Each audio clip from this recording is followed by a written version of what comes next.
સહયોગને સહયોગ શા માટે? આજના ઝડપથી વિકસતા વિશ્વમાં ભારત વિશ્વ સ્તરે સૌથી ઝડપી વિકસતા અર્થતંત્રમાંનું એક છે, જે તાજેતરમાં વિશ્વની સૌથી મોટી ચોથી ઇકોનોમી ધરાવતો દેશ બન્યો છે. આ વિકાસના કેન્દ્રમાં એક શક્તિશાળી એન્જિન તરીકે ઉદ્યોગોએ મહત્વનો ભાગ ભજવેલો છે, જેમાં ગુજરાત રાજ્ય તેમના જીઆઈડીસીના નેટવર્ક થકી દેશનું ગ્રોથ એન્જિન બન્યું છે અને આ ગ્રોથ એન્જિનને શક્તિ પૂરી પાડવાના કામમાં અંકલેશ્વર ઇન્ડસ્ટ્રીયલ એસ્ટેટે મહત્વનું યોગદાન આપેલું છે.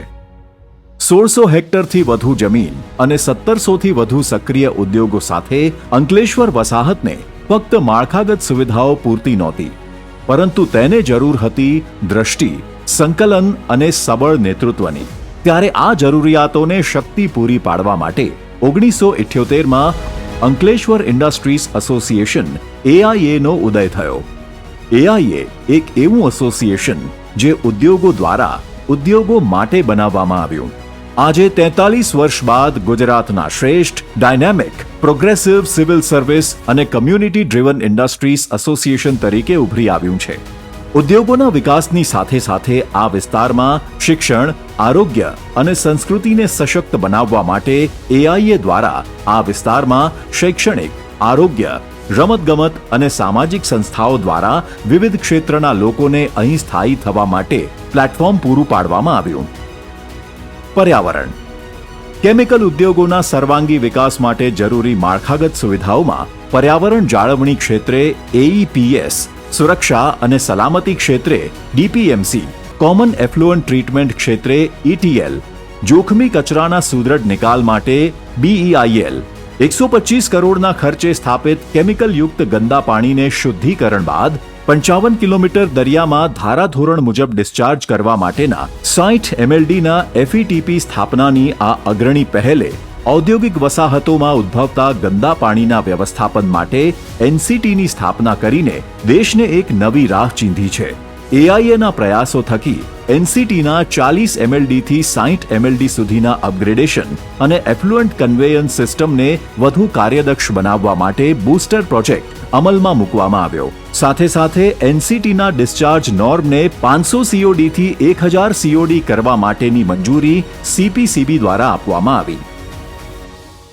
AWMA અંકલેશ્વર ઔદ્યોગિક વસાહતના નાના ઉદ્યોગો માટે જીવાદોરી સમાન અને નહીં નફો નહીં નુકસાનના ધોરણે સંચાલિત એવા અંકલેશ્વર વેસ્ટ મેનેજમેન્ટના 10 MLD CETP પ્રોજેક્ટ હાલ સંપૂર્ણ તૈયાર છે. આ પ્રોજેક્ટ, જે આપણો ડ્રીમ પ્રોજેક્ટ કહી શકાય, તે આપ સૌના સહયોગથી ગણતરીના દિવસોમાં કાર્યરત થશે, જેનો લાભ અંકલેશ્વરના 514 જેટલા નાના ઉદ્યોગકારોને તેમના ઉદ્યોગની ઉત્પાદન ક્ષમતા વધારવા તેમજ ઉત્પાદન ખર્ચ ઘટાડવા તથા પર્યાવરણની સમસ્યા નિવારવા અને પર્યાવરણની જાળવણી માટે આશીર્વાદરૂપ સાબિત થશે. Water supply. AIA દ્વારા પાણી પુરવઠાની માંગને પહોંચી વળવા માટે ટૂંકા અને લાંબા ગાળાના આયોજનો કરવામાં આવ્યા છે, જેમાં તળાવને ઊંડું કરી 35 દિવસ સુધી ચાલે તેટલા પાણીનો સંગ્રહ શક્ય બન્યો છે. પાનોલીની મેઇન કેનાલમાંથી 6 કિલોમીટર લાંબી અને 1200 mm ડાયામીટરની અંડરગ્રાઉન્ડ પાઇપલાઇન નાખવા માટેની તમામ કાયદાકીય પ્રક્રિયાઓ પૂર્ણ કરવામાં આવેલ છે, જેનું નિર્માણ કાર્ય ટૂંક સમયમાં આરંભી દેવામાં આવશે, જેના થકી પાણીની ગુણવત્તા પણ સુધરશે અને જથ્થામાં પણ ઘણો વધારો થશે. આ ઉપરાંત મિલન ટાંકી પાસે નવી ટાંકીનું નિર્માણ કરી કાર્યરત કરવામાં આવી. રહેણાંક વિસ્તારમાં 20 લાખ લીટરની ક્ષમતાવાળી પાણીની ટાંકી તેમજ 40 લાખ લીટરનો સંપ પણ કાર્યરત કરવામાં આવ્યો. ESIC હોસ્પિટલ સામે આવેલ 1,25,000 ચોરસ મીટર જગ્યામાં પાણીના સંગ્રહ માટે તળાવ અને અન્ય વ્યવસ્થા ઊભી કરવા માટે GIDCને રજૂઆત કરવામાં આવેલ છે. પાણી પુરવઠાના લાંબા ગાળાના આયોજન માટે નર્મદા નદી પર નિર્માણ પામી રહેલ ભાડભૂત બેરેજ યોજનામાંથી ગોલ્ડન બ્રિજ પાસે ઇન્ટેક વેલ બનાવી અંકલેશ્વર વસાહત સુધી પાઇપલાઇન દ્વારા પાણી પુરવઠો મળી રહે તે માટે રાજ્ય સરકાર અને સંબંધિત વિભાગોમાં ધારદાર રજૂઆતો કરવામાં આવેલ છે. DGVCL.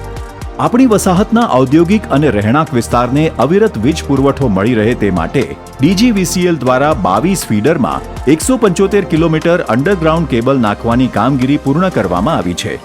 એઆઈએના પ્રયાસોના કારણે આશરે ₹65 કરોડનો સંપૂર્ણ ખર્ચ સરકાર દ્વારા ઉઠાવવામાં આવેલ છે, જે અગાઉ ₹29 કરોડ ઉદ્યોગોના કોન્ટ્રીબ્યુશનથી આ પ્રોજેક્ટ મંજૂર કરવામાં આવેલ હતો. અંડરગ્રાઉન્ડ કેબલની કામગીરી પૂર્ણ થયેથી આ જગ્યા પર 1 લાખ ઉપરાંત નવા વૃક્ષોનું વાવેતર કરી વસાહતને વધુ હરિયાળી બનાવવા માટેના પ્રયાસો કરવામાં આવશે.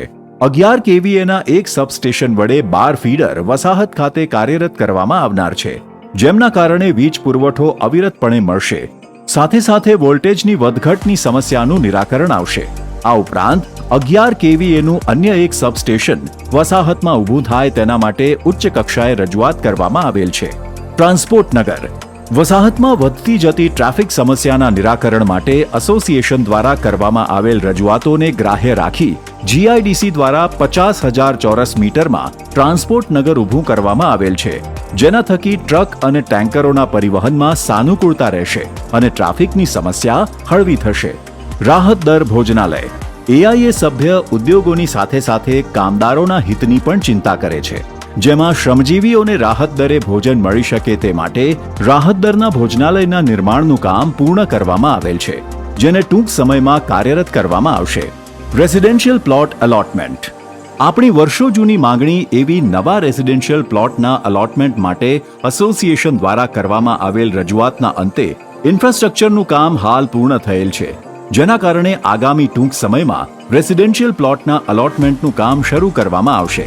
સાથે સાથે એસોસિએશન દ્વારા એ પણ રજૂઆત કરેલ છે કે જેમને ભૂતકાળમાં એક પણ પ્લોટ ન મળ્યો હોય તેવા અંકલેશ્વરના ઉદ્યોગકારોને પ્રાયોરિટી ધોરણે અને સંપૂર્ણ પારદર્શકતા સાથે પ્લોટનું અલોટમેન્ટ કરવામાં આવે.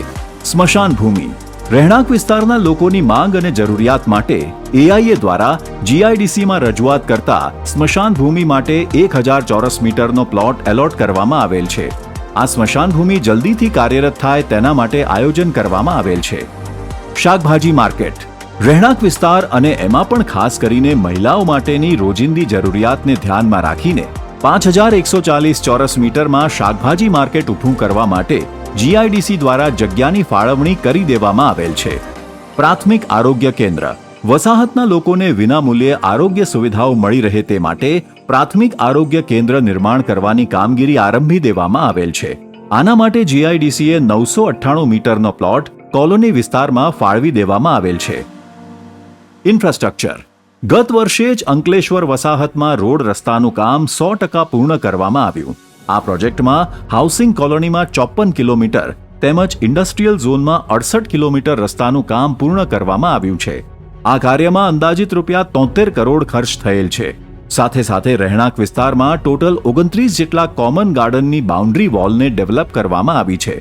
દરેક ગાર્ડનમાં બાળકો માટે રમતગમતની સુવિધાઓ પણ ઉપલબ્ધ કરવામાં આવેલ છે તથા ગાર્ડનને સુશોભિત કરવા માટે સુંદર વૃક્ષારોપણ પણ કરવામાં આવેલ છે.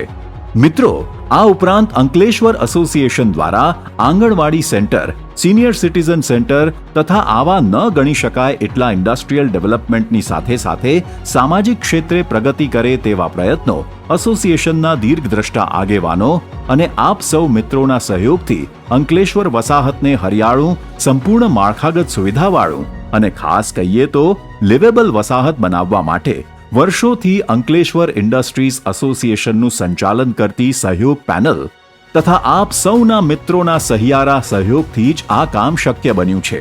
ત્યારે સહયોગ પેનલના દીર્ઘદ્રષ્ટા પૂર્વ હોદ્દેદારો અને આ વર્ષની ચૂંટણીના અનુભવી ઉમેદવારોને જંગી બહુમતીથી વિજયી બનાવવા માટે અને અંકલેશ્વરને ભારતનું સૌથી સ્વચ્છ, હરિયાળું અને કેમિકલ ક્ષેત્રે અગ્રેસર એસ્ટેટ બનાવવા માટે સૌ ખભે ખભા મિલાવીને તથા સૌને સાથે રાખીને ફક્ત મેન્યુફેક્ચરિંગ ઓફ પ્રોડક્ટ નહીં પણ મેન્યુફેક્ચરિંગ ઓફ પ્રોગ્રેસ માટે અંકલેશ્વર ઇન્ડસ્ટ્રીઝ એસોસિએશનને દેશના શ્રેષ્ઠતમ એસોસિએશન બનાવવાની નેમ સાથે આગળ વધી રહેલ સહયોગ પેનલના 10 ઉમેદવારોને તારીખ 20 જૂન 2025ના રોજ જંગી મતદાન કરી ભવ્ય વિજય અપાવવા માટે સહયોગ કરવા બદલ આપ સૌને સહયોગ પેનલ હૃદયપૂર્વક વિનંતી કરે છે.